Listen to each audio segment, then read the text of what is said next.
Continuamos en la revista 110 y le damos la bienvenida al señor Guillermo Caram, quien es economista y exgobernador del Banco Central de la República Dominicana. Gracias por estar con nosotros. Gracias a ustedes por invitarme.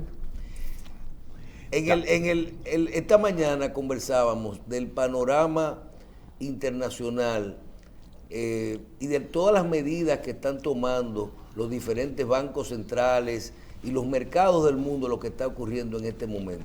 Nosotros decíamos, tal vez desde un punto de vista no de economista, decíamos, hay que prestarle atención a esto porque las medidas que estamos viendo, no solo el comportamiento de los mercados, sino las medidas que están teniendo los países para poder luchar contra el efecto de la inflación y poder mantener, y el problema de los precios, nosotros decimos que son medidas que pueden lograr esto, pero que van en contra de lo otro, de lo que es la actividad económica, restringen el circulante y suben las tasas de interés, por lo que hay menos inversión. Esta es la medida correcta y cómo usted percibe las consecuencias de lo que está ocurriendo ahora mismo. Mira, la medida es correcta en el corto plazo, lo que se suele llamar lo coyuntural, o sea, como una terapia de choque, para evitar que, por ejemplo, los procesos inflacionarios se magnifiquen. Pero la inflación hay que verla en cuanto a sus orígenes.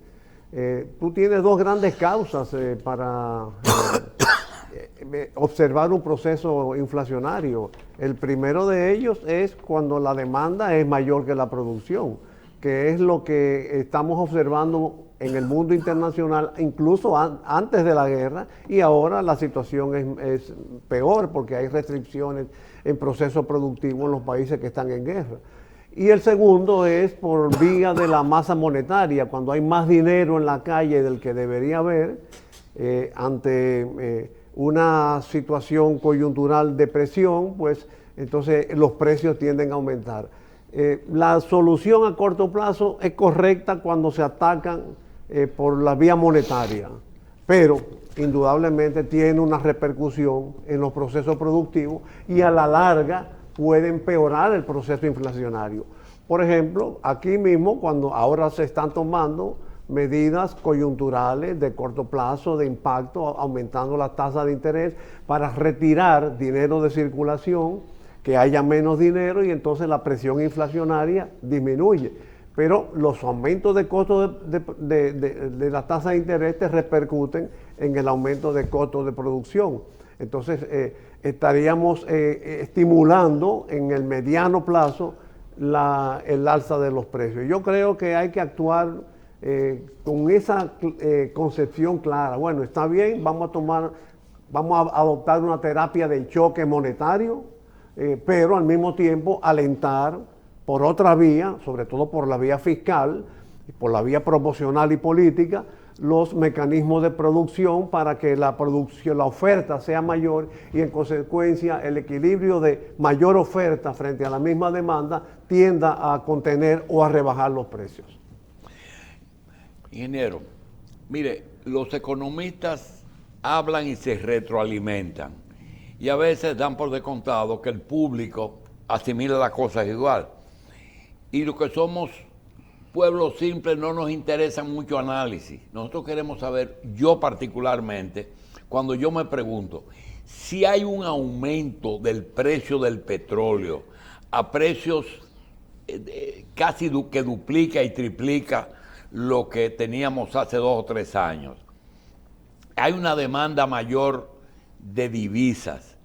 ¿Cuál es el milagro que una tasa de cambio haya bajado de 56 a 54? Y me dicen, muy sencillo, había una reserva. Sí, pero una reserva ¿de dónde? De los préstamos, que los préstamos fueron a las bóvedas y los dólares se quedaron ahí. Sí, pero yo me pregunto, ¿y los dólares se quedaron ahí y la motivación de esos préstamos?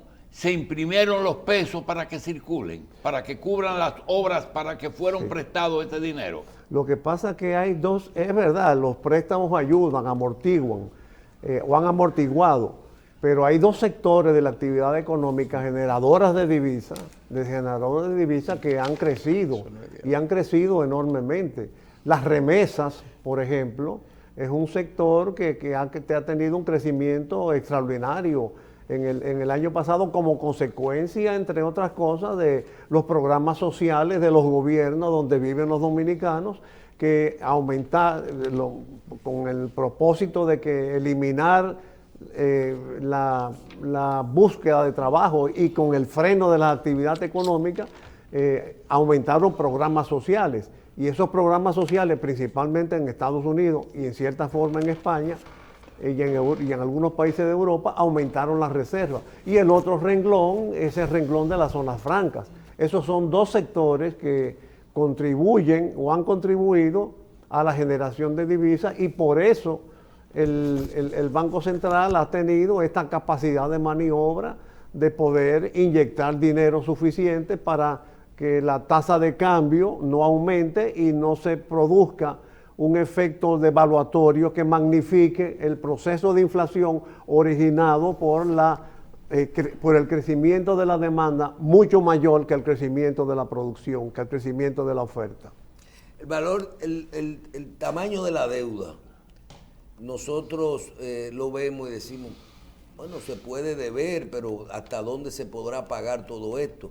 A veces tú dices que la deuda bajó, que si subió bajó con respecto al PIB, pero tomamos 3.000 millones nuevos, 4.000 millones y todo esto.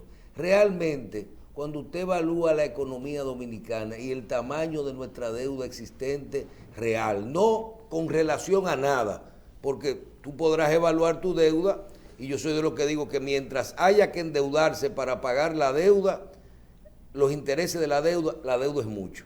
Sí. ¿Cuál es su posición en este momento, luego de que hemos tenido que entrar en un proceso de los últimos 20 años de endeudarnos anualmente para cumplir el presupuesto, y ahora para remate por temas de COVID, préstamos extraordinarios necesarios para poder incentivar el mercado, dar dinero a la gente y en adición a eso cubrir los gastos de la pandemia? Muy preocupante a mi juicio. Yo creo que lo que pasa es que el mundo entero está en la órbita del endeudamiento. Hay instituciones y profesionales que hablan de una burbuja financiera mundial en que la deuda es 3 veces mayor que la producción. Pero particularmente creo que es una política equivocada seguir endeudándonos. Una vez también el gobernador del ex gobernador del Banco Central, Carlos de Pradel, dijo que la deuda detona en crisis cuando un prestamista, un financiador, sobre todo un financiador privado, dice que no.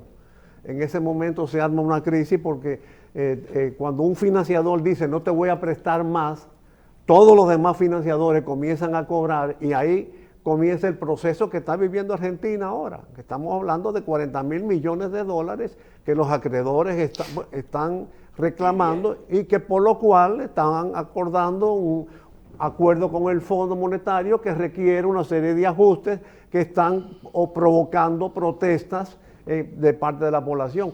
Un poquito en gran escala lo que aquí pasó en los 80, en los principios de los 80. Cuando los acreedores comienzan a cobrarte, cuando un acreedor te dice ya no te voy a prestar más porque tú tienes mucho dinero prestado, tú tienes una deuda muy alta, y comienzan las acreencias a implementarse, entonces se detona en crisis. Yo creo que nosotros hemos tenido un poco de suerte y también habilidad, y también un comportamiento económico satisfactorio que hasta ahora han mantenido abiertas las puertas de financiamiento internacional, pero va a llegar un momento en que no te van a prestar y en consecuencia puede suceder lo que acabo de retratar. Yo pienso que el país tiene que adoptar 2 medidas fundamentales para reencauzar su economía. Primero, una política explícita, intensiva, masiva de aumento de la producción, sobre todo la producción agropecuaria, para mejorar su capacidad de satisfacción de necesidades y segundo, someterse a una disciplina fiscal para que las cosas funcionen sin necesidad de endeudamiento. Mira, yo... ¿Perdón? Austeridad. Sí, vamos a llamarle ahorro, una cultura de ahorro incluso público que induzca un ahorro privado. Porque, por ejemplo, en estos momentos en que tenemos con la guerra amenazas de dificultades de suplirnos combustibles, extraña que no se haya recurrido a algunos de los instrumentos fundamentales para fomentar una cultura de ahorro privado que, por supuesto, tiene que estar inducida cuando el sector público adopte medidas previsoras de ahorro en el manejo de sus cuentas fiscales. Pero, señor Caran, el gobierno dice, el presidente dice incluso en su discurso que ellos lo que están haciendo es eficientizando el gasto, es decir, que una correcta reorientación de las partidas. Bueno, el gobierno podrá decirlo, pero a mí me tiene muy preocupado que la principal reacción del gobierno ante todo problema es un subsidio mayor.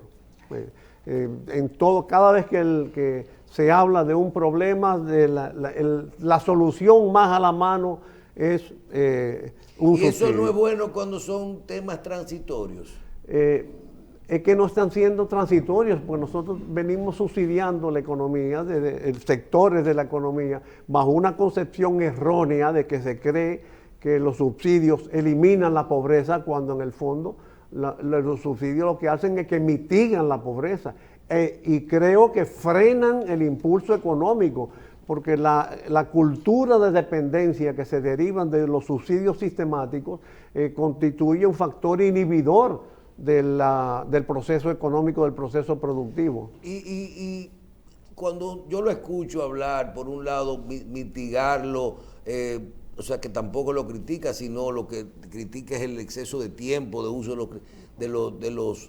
de ese tipo de subsidios. Usted conoce la economía, ve lo que está haciendo el gobierno, ve el endeudamiento y dice que no es bueno mantenerlo así. Yo le pregunto brevemente, ¿y qué fórmula entonces? Usted tiene que aportar algo. Dice, ingeniero Guillermo Caran, ¿cómo usted manejaría la cosa de ahora en adelante? ¿Qué usted haría? Disciplina fiscal, tratar de eliminar, pues, tú me hacías la pregunta de que el gobierno dice que está eficientizando el gasto. Sin embargo, el gasto sigue aumentando. En lo que va del año, el gasto ha aumentado, hay un faltante presupuestario de 8,000 y si le sumamos las inversiones, estamos hablando en 62 días del año, estamos hablando de un faltante presupuestario de 20,000 millones de pesos, que es una presión para procurar para buscar más endeudamiento. Ahora, si tú disciplinas el gasto, si tú, por ejemplo, en lugar de tener la economía deficitaria que tienes y la sustituyes por una economía, y por supuesto progresivamente, una economía superavitaria que te produzca excedentes para tú poder permitir y volcar esos recursos en actividades productivas, esas actividades productivas van a generar empleos, que es la solución definitiva de los problemas sociales, de la eliminación de la pobreza. Y esto tiene más validez en el caso del sector agropecuario. El sector agropecuario dominicano ha venido creciendo en los últimos años a un ritmo de prácticamente de 4 a 6 veces más lento que el resto de la economía. El año pasado creció a 2 puntos tanto, mientras la economía creció en 12. El turismo creció 40%. Entonces, una economía que, por supuesto, tradicional... Pero 40 con relación a un año que estaba cerrado. Pero la agricultura creció 2 con relación al año que estaba cerrado, siendo la actividad económica que menos impacto negativo pudo haberle causado la pandemia. Que gracias a Dios comimos. Porque en la agricultura no hay aglomeración tan como lo hay en otras actividades económicas. El nivel de aglomeración de la actividad económica, me refiero a aglomeración de personas, que era lo que se pretendía evitar cuando tú paralizabas el proceso productivo. Cuando no hay dinero, los gobiernos tienen que buscar fórmulas, vehículos para poder hacer inversión pública y este gobierno dice, no me pude endeudar para hacer obras, hay mucha necesidad de obras, y ha identificado el tema de las alianzas público-privadas y de los fideicomisos y todo esto, para poder utilizar estos vehículos para poder realizar obras y garantías al sector privado y que inviertan conjuntamente con el gobierno. ¿Usted cómo visualiza esta posición Yo del estoy de gobierno? acuerdo con las alianzas público-privadas, yo estoy de acuerdo con la participación privada en proyectos públicos, en cuestiones de interés social. Por supuesto, hay que tener en cuenta de que la frase con que introdujiste la pregunta es relativa. Cuando no hay dinero, las recaudaciones están siendo buenas para el gobierno. Pero no suficiente. Bueno, nunca el dinero es suficiente, siempre el dinero tiene una tentación de ser gastado. Y por supuesto las necesidades son muchas, las necesidades presentes y las necesidades de siempre. Pero estoy de acuerdo con la alianza público-privado, pero con las alianzas pública-privadas, a mí me parece, y con los fideicomisos, que es la modalidad que está apostando el gobierno, que está sucediendo algo como con los subsidios, como que considerarla como la solución para todo. Cada vez que hay algo que solucionar, se piensa en una alianza pública-privada, en un fideicomiso. Hasta la policía, se habló un tiempo de que se le iba a constituir. Ya está funcionando eso. Bueno, no es mala, pero el tener únicamente como respuesta inmediata para solución las alianzas público-privadas, no creo que sea pertinente, porque hay muchos proyectos que el sector, incluso proyectos claves para el desarrollo, que el sector privado nunca se va a interesar. Y en ese sentido, tiende a disminuir la capacidad de inversión del gobierno. Y aquí hay un hecho que me preocupa mucho. Los niveles de gasto corriente se están más que cumpliendo, no cumpliendo solo satisfactoriamente, sino más que cumpliendo. Sin embargo, los gastos de capital están por debajo de los niveles que están postulados en el presupuesto. Claro que yo no sé por qué maniobra contable, a final de año hubo unos movimientos y se invirtieron en los últimos días más que en los 55 últimos días, más que en los días precedentes del año.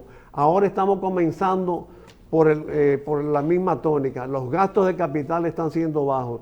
¿Y a qué se debe eso? Entre otras razones, puede ser que haya deficiencias institucionales, pero entre otras razones yo creo que es porque en las esferas gubernamentales los gastos de capital, las inversiones de capital están siendo mentalizadas prioritariamente vía de las alianzas pública-privadas. Y eso ha tendido al descuido de las inversiones públicas.